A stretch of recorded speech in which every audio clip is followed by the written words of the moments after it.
lahir lewat Quran dan hadis. Tapi kemudian tahu-tahu tetap berimprovisasi, berkembang sesuai tokoh yang membawa. Sampean kalau melihat Islam di India dulu sampai perang besar-besaran, kemudian zaman Abul A'la Al-Maududi, zaman periode Muhammad Iqbal, sampai India pecah, kemudian jadi Pakistan yang bernegara apa? Islam, karena banyak konseptor Islam yang tidak setuju negara sekuler. Akhirnya mereka misah jadi negara Islam Pakistan. Kemudian Timur Tengah juga begitu. Karena Timur Tengah sudah Islam semua, masalahnya itu diislamkan ala Sunni atau ala Syiah. Iran menjelma sebagai aliran Syiah. Yang Sunni dianggap sesat, halal darai. Irak zaman Saddam Hussein pemerintahan Sunni. Sing Syiah dibantai sehingga wong Kurdi do mati. Era Saddam ke gentenan Saddam sing di. Makanya kalau saya ngaji di Jogja, seminar di Jogja bilang, kita ini harus bersyukur. Kita ini punya tradisi konflik yang terbaik di dunia. Enggak, kita ini punya tradisi konflik yang terbaik di dunia. Sampai nak Isra Ikhwanil Muslimin teng Mesir.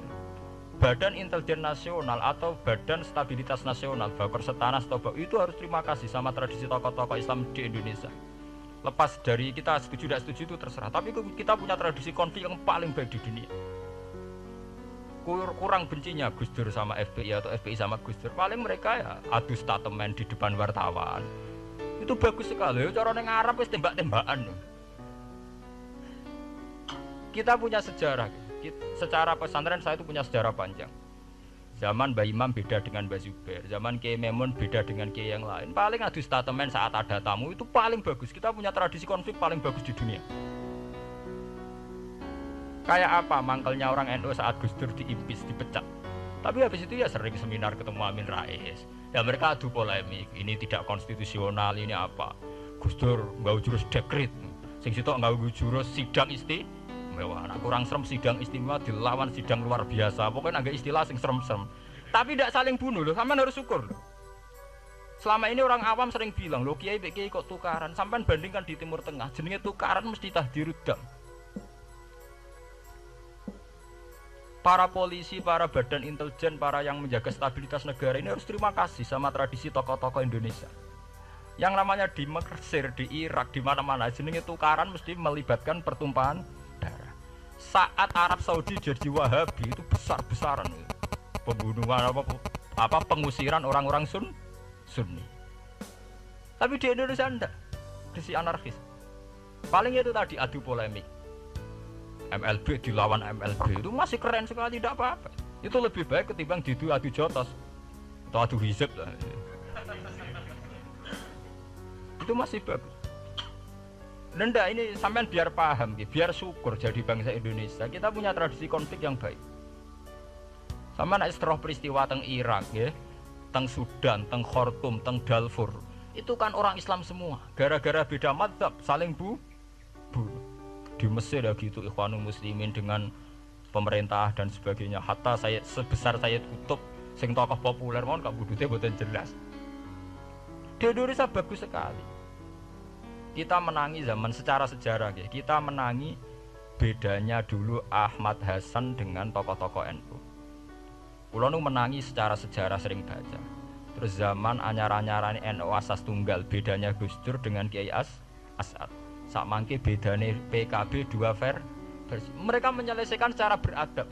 Lewat pengadilan, kok pengadilan kalah lewat MA, beradab sekali. Kita harus bersyukur. Dibanding penyelesaian konflik kayak di Irak, kemudian ngundang Amerika, akhirnya sekarang kacau balau. Di Timor Leste yang latihan bikin Ramos Hurtado disuduk. Indonesia paling banter ngobong fotonya SBC. Ya masih terhormat loh, masih artinya masih beretika. Kita harus syukur punya bangsa yang beradab. Wong ras setuju antar kiai ya rasan-rasanan. Kiai kok ngono, sing tok lho kiai kok ngono. Engko sing kiai tengah-tengah ayo ana sing ngono, ana sing ngene dadi. Sing ra melok-melok biasanya terus milih amane, ya ana sing ngono, ana sing ngene. Saya itu berkali-kali ngaji. Sampean kalau sering baca Quran dan menghayati, artinya ora maca Quran pelang-pelang ora karepe, menghayati. Saya itu sekarang sesadar-sadarnya, saya masih belajar. Ini jamaah sini harus tahu. Saya hingga detik ini masih belajar. Entah itu lewat belajar baca Jalalain atau belajar merenung maupun belajar lewat yang lain. Quran itu dulu ya sering nyebut begitu itu saya tidak paham. Sekarang tuh saya paham, tambah paham. Misalnya di juz 4 ada istilah ikhwanan. Orang mukmin disuruh ingat peristiwa-peristiwa yang dulu saling kuntum a'daan fa'allafa baina qulubikum fa asbahtum bi nikmatihi napa ikhwanan. Dulu kamu bermusuh-musuhan yaitu antara kelompok Aus dan Khazraj. Gara-gara barokatul Islam sekarang kamu menjadi ikhwana. Menjadi bersaudara. Sampean kalau melihat TV, merunut konflik di Irak, sering ada bom bunuh diri, itu kan ada asal usulnya. Memang sekarang orang menimpakan kesalahan itu pada pasukan multinasional yang dipimpin Amerika dan Inggris. Tapi sebetulnya ada usul-usulnya. Sampai Amerika bisa masuk karena orang Irak tidak ikhwanan. Tidak apa? Yaitu ada Syiah, ada Sunni, mereka saling menikam, saling bunuh.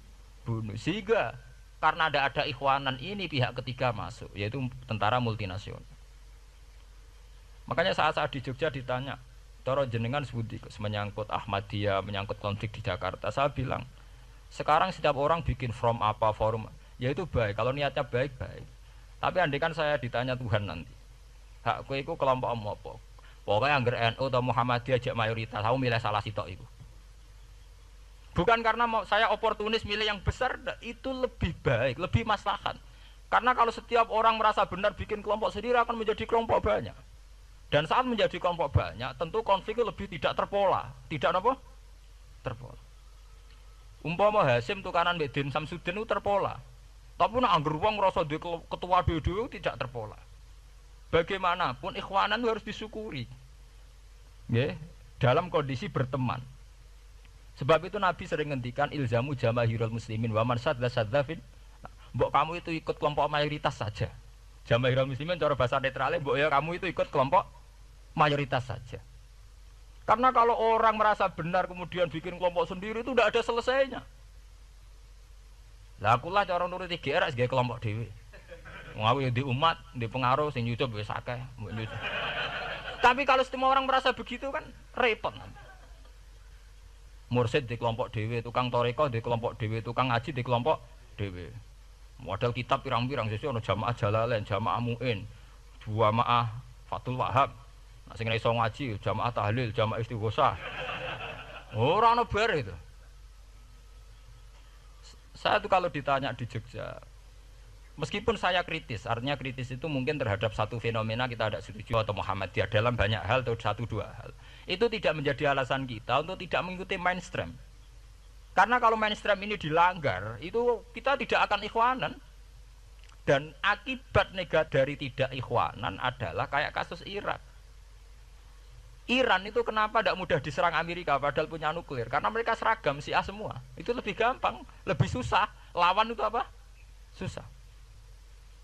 Arab Saudi juga mudah diadu karena karuan seragam Wahabi semua. Kita tidak bicara itu ya akidah. Mungkin kamu bisa debat Wahabi itu benar apa enggak. Tapi karena relatif aman, nggak diacak. Indonesia juga gitu. Kenapa tidak banyak konflik? Karena orang itu Islamnya kalau udah NU ya Muhammadiyah. Mbak cocok ra cocok wae milih. Itu lebih mudah. Ketimbang ada faksi-faksi baru kemudian stabilitas menjadi tambah kacau. Mulane kula niku saya pribadi menghimbau. Melihat ayat itu dihitung Tuhan sampai Allah ngendikan apa ifkuntum a'daan fa'allafa baina qulubikum fa asbahtum bi nikmatihi napa. Kekuatan sebuah negara itu bukan karena senjatanya canggih, tapi karena rakyatnya tidak bentrok. Ya bayangkan kayak Indonesia. Andai kan Jawa itu mayoritas Islam. Kemudian mereka ingin mendirikan negara Islam. NTT merasa tidak diwongke terus keluar dari Indonesia. Nanti Maluku, Ambon juga gitu. Daerah-daerah yang Islamnya tidak mayoritas begitu. Kayak apa susahnya militer?